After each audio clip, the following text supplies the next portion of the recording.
आज का बाइबल का वचन योशुआ का ग्रंथ अध्याय 24 वचन 14 से 29 और आज का सुसमाचार मत्ती के अनुसार अध्याय 19 वचन 13 से 15। योशुआ का ग्रंथ अध्याय 24 वचन 14 से 29। प्रभु पर श्रद्धा रखो और ईमानदारी तथा सच्चाई से उसकी उपासना करो। उन देवताओं का बहिष्कार करो जिनकी उपासना तुम्हारे पूर्वज फरात नदी के उस पार और मिस्र में किया करते थे। तुम प्रभु की उपासना करो। यदि तुम ईश्वर की उपासना नहीं करना चाहते तो आज ही तय कर लो कि तुम किसकी उपासना करना चाहते हो। उन देवताओं की जिनकी उपासना तुम्हारे पूर्वज नदी के उस पार करते थे, अथवा अमोरियों के देवताओं की जिनके देश में तुम रहते हो।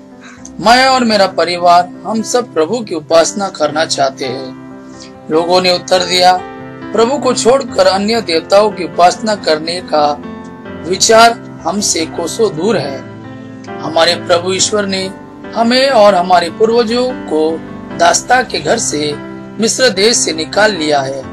उसी ने हमारे सामने महान चमत्कार दिखाए हैं। हम बहुत लंबा रास्ता तय कर चुके हैं, बहुत से राष्ट्रों से होकर यहाँ तक आए हैं और सर्वत्र उसी ने हमारी रक्षा की है। हम भी प्रभु की उपासना करना चाहते हैं क्योंकि वही हमारा ईश्वर है। तब योशुआ ने लोगों से कहा, तुम प्रभु की उपासना नहीं कर सकोगे क्योंकि वह पवित्र ईश्वर है, असंशील ईश्वर है। वह तुम्हारे अपराध और पाप नहीं क्षमा करेगा। यदि तुम प्रभु को त्याग कर अन्य देवताओं की उपासना करोगे तो यद्यपि वह तुम्हारी भलाई करता रहा, फिर भी वह तुम्हारी बुराई करेगा और तुम्हें नष्ट कर देगा। लोगों ने योशुआ से कहा, नहीं, हम प्रभु की उपासना करेंगे।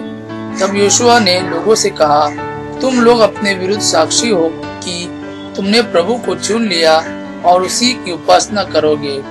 उन्होंने उत्तर दिया, हम साक्षी है।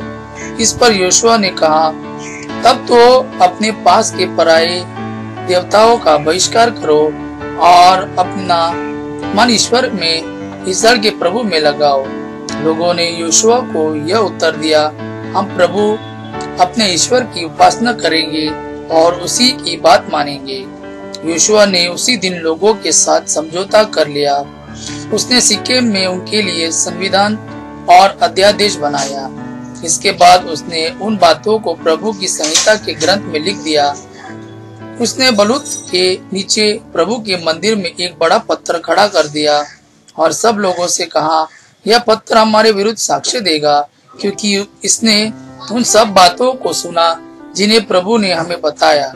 इसलिए यह तुम्हारे विरुद्ध साक्ष्य देगा जिससे तुम अपने ईश्वर को अस्वीकार नहीं करो। इसके बाद योशुआ ने लोगों को अपनी अपनी भूमि में भेज दिया। इस घटनाओं के बाद प्रभु के सेवक नून के पुत्र योशुआ का 110 वर्ष की उम्र में देहांत हुआ। आज का सुसमाचार मत्ती के अनुसार अध्याय 19 वचन 13 से 15। उस समय लोग ईसा के पास बच्चों को लाते थे जिससे वे उन पर हाथ रखकर प्रार्थना करें। शिष्य लोगों को डांटते थे, परंतु ईसा ने कहा, बच्चों को आने दो और उन्हें मेरे पास आने से मत रोको, क्योंकि स्वर्ग का राज्य उन जैसे लोगों का है। और वह बच्चों पर हाथ रखकर वहां से चले गए। यह प्रभु का वाणी है। प्रभु को धन्यवाद। आबा पिता की महिमा और पुत्र यीशु का प्रेम आप पर सदा सर्वदा बना रहे। आमीन।